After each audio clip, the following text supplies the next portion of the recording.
नमस्कार, Kumar astro science में आपका स्वागत है मेरे एक नए वीडियो के साथ। आज के इस वीडियो में हम बात करेंगे लर्न एस्ट्रोलॉजी डे 4 के विषय में। आज के इस वीडियो में हम भावों का क्रम और भावों के स्वामी ग्रह कालपुरुष कुंडली के अनुसार इनके विषय में जानकारी प्रदान करेंगे। तो आइए देखते हैं कि भावों का क्या क्रम होता है। सबसे पहले आपको एक इस तरह का बर्थ चार्ट, आप अपना बर्थ चार्ट ओपन करके देखेंगे तो उसके अंदर इस प्रकार से 12 खानों वाली एक कुंडली प्राप्त होगी, जिसे जन्म कुंडली कहते हैं। पहली जो कुंडली होती है इसे मोस्टली जन्म कुंडली, लगन कुंडली या बर्थ चार्ट बोलते हैं। तो इस तरह का एक चार्ट आपके सामने ओपन होगा। इसमें यह जो हाउस होता है, इस हाउस को प्रथम भाव कहते हैं, इंग्लिश में इसे फर्स्ट हाउस कहते हैं।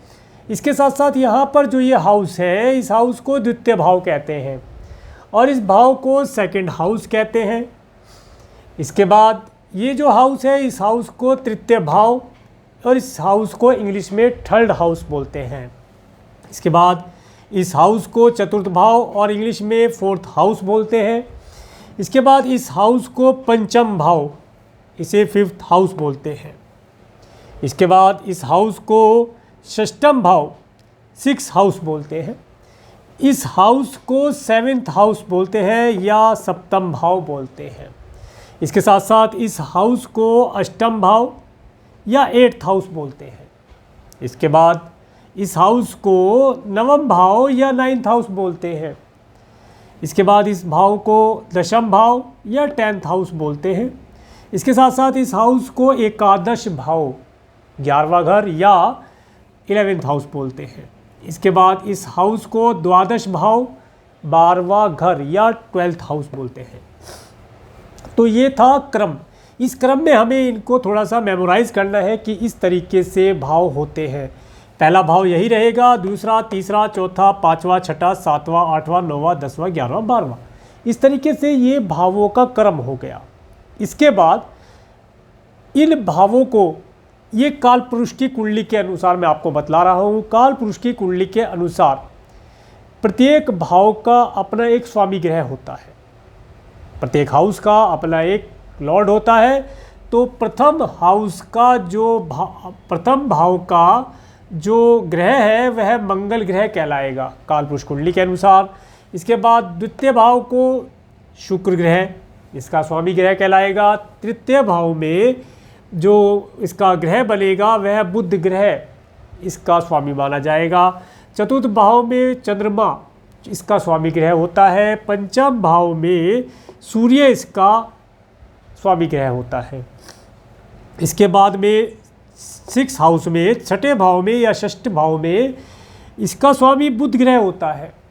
इसके बाद सप्तम भाव में 7th हाउस में शुक्र, इसका स्वामी ग्रह होता है। इसके बाद अष्टम भाव की अगर बात करें, 8th हाउस में मंगल ग्रह, इसका स्वामी ग्रह होता है।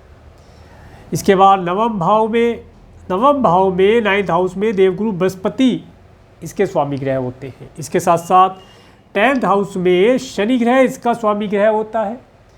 इसके बाद एकादश भाव 11th हाउस में शनि ग्रह, इसका स्वामी होता है। और द्वादश भाव में 12th हाउस में देवगुरु बृहस्पति, इसके स्वामी ग्रह होते हैं। अब जो मैंने पिछले वीडियो में आपको बतलाया था, फर्स्ट वीडियो अगर आपने देखा हो तो डे 1 वाला, तो उसमें आपको एक चीज़ मैंने बताई थी कि जो 12 राशियां हैं 1 से लेकर 12 तक, वे आपको इसी प्रकार 1, 2, 3 करके लिखी हुई मिलेगी। ये तो एक क्रम में लिखी हुई है क्योंकि ये काल पुरुष की कुंडली है। जो भी बर्थ चार्ट आपको प्राप्त होगा उसके अंदर ये किसी भी क्रम में हो सकती है। यहाँ 12 भी हो सकता है या कोई और भी अंक यहाँ पर आकर के ये क्रम 1 से लेकर 12 तक का चलता रहेगा। और वहाँ पर आपने देखा था कि हर राशि को किसी ग्रह का सानिध्य प्राप्त है। आप अगर उस वीडियो को देखेंगे तो आपको वह बहुत जल्दी से चीज़ समझ में आ जाएगी कि किस प्रकार से मैंने बताया था। और मैंने वहाँ पर ये भी आपको बताया था कि जब भी आपके सामने कोई बर्थ चार्ट आएगा तो उसके अंदर राशियों को नंबर से इंडिकेट किया जाएगा, अंकों के माध्यम से दिखाया जाएगा कि ये राशि 1 नंबर की है तो मेष राशि है, 2 नंबर की राशि है तो वृषभ राशि है, और इसका रूलिंग प्लेनेट कौन सा है, इसका ग्रह कौन सा है। इसके साथ साथ मैंने आपको बताया था मंगल ग्रह को मैं और इसके पीछे इस प्रकार से लिखा जाएगा, जीरो लगा करके। चंद्रमा शुक्र को इस तरह, बुध चंद्रमा इस तरीके से मैंने आपको बताया था। आप उसे अगर वीडियो को एक बार देखेंगे तो आपको याद हो जाएगा। अब उस चीज़ को हम प्रैक्टिस में लाने का प्रयास करते हैं, धीरे धीरे करके उस चीज़ को हम प्रैक्टिस में लाएंगे। उसके बाद हम कुंडली बनाना सीखेंगे। आगे बहुत सारी चीज़ें हैं जो हम आपको स्टेप बाय स्टेप सिखाते जाएंगे। अब हम इस चीज़ को क्लियर करते हैं कि यहाँ पर मंगल आया क्यों। कालपुरुष कुंडली के अनुसार फर्स्ट हाउस की जो राशि है वह मेष राशि है। यह फर्स्ट हाउस है, फर्स्ट हाउस की राशि मेष राशि है। मैं यहाँ लिख भी देता हूँ आपकी सुविधा के लिए, अगर आपने उस वीडियो को नहीं देखा है तो मेष राशि है। और मेष राशि का जो प्लेनेट है या स्वामी है वो मंगल ग्रह है, तो इसलिए यहाँ पर मंगल ग्रह फर्स्ट हाउस का ऑनर हुआ। इसी प्रकार सेकंड हाउस को वृषभ राशि या टॉरस राशि से आप देखते हैं, और इसका जो स्वामी है वो शुक्र ग्रह वीनस होता है। इस प्रकार से मैंने आपको बताया, वही चीज़ मैं आपको दिखला रहा हूँ।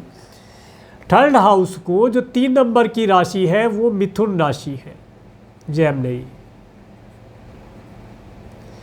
आप इस चीज़ को देखेंगे, और मिथुन राशि को बुध ग्रह इंडिकेट करता है, यह इसका स्वामी ग्रह है।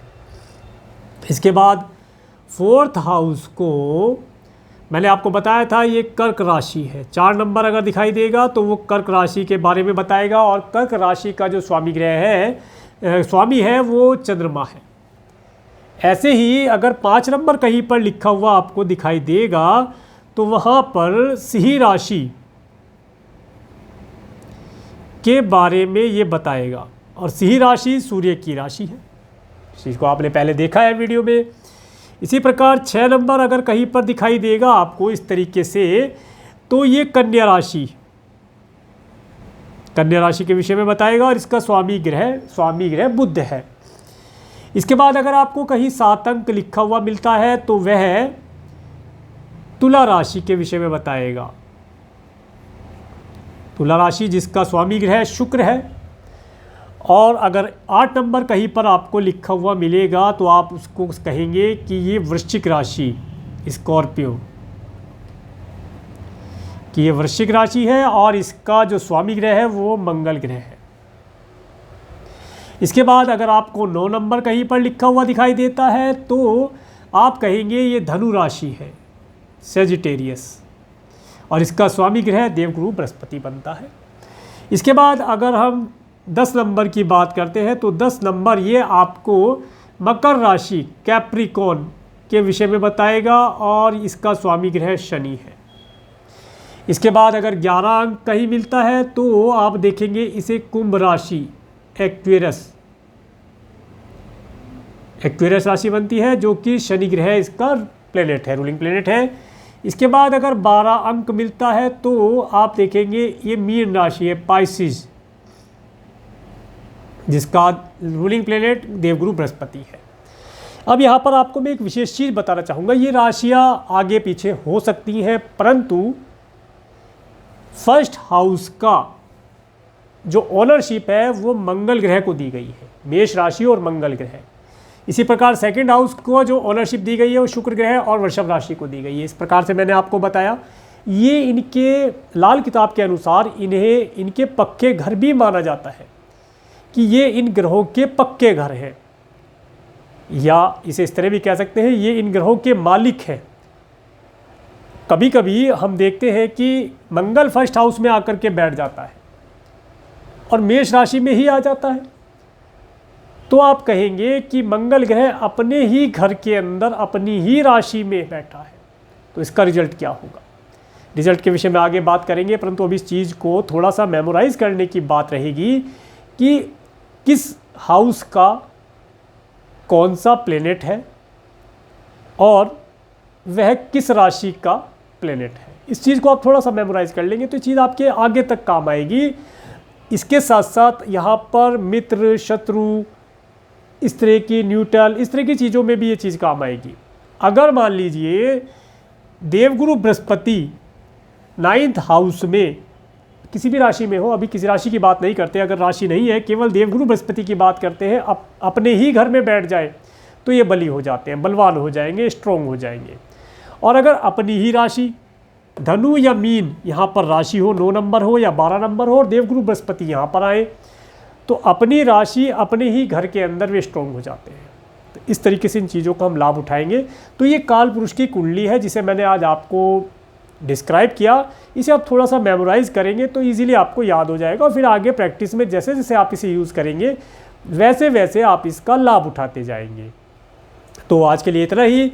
अगर आपको मेरा वीडियो अच्छा लगा है तो आप मेरे इस वीडियो को लाइक करें, और यदि आप मेरे चैनल पर नए हैं तो मेरे चैनल को सब्सक्राइब करें, जिससे आने वाली नई वीडियो का नोटिफिकेशन आपको मिल सके। और मेरे इस वीडियो को प्रेमपूर्वक देखने के लिए, मेरे चैनल पर प्रेमपूर्वक बने रहने के लिए आपका प्रेमपूर्वक धन्यवाद। नमस्कार।